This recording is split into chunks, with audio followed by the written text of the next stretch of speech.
ಶ್ರೀಕೃಷ್ಣ ಪರಮಾತ್ಮನೇ ನಮಃ.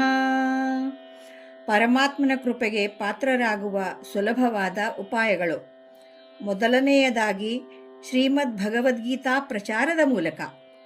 ಶ್ಲೋಕ: ಯ ಇಮಂ ಪರಮಂ ಗುಹ್ಯಂ ಮದ್ಭಕ್ತೇಷ್ವಭಿಧಾಸ್ಯತಿ ಭಕ್ತಿಂ ಮಯಿ ಪರಾಂ ಕೃತ್ವಾ ಮಾಮೇ ವೈಷ್ಯತ್ಯ ಸಂಶಯಃ ನ ಚ ತಸ್ಮಾನ್ ಮನುಷ್ಯೇಷು ಕಶ್ಚಿನ್ಮೇ ಪ್ರಿಯಕೃತ್ತಮಃ ಭವಿತಾ ನ ಚ ಮೇ ತಸ್ಮಾತ್ ಅನ್ಯಃ ಪ್ರಿಯತರೋ ಭುವಿ.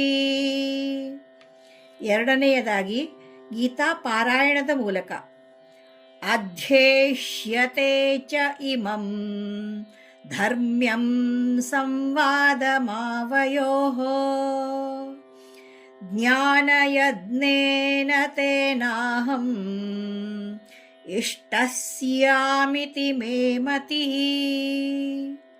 ಮೂರನೆಯದಾಗಿ ಗೀತಾ ಶ್ರವಣದ ಮೂಲಕ.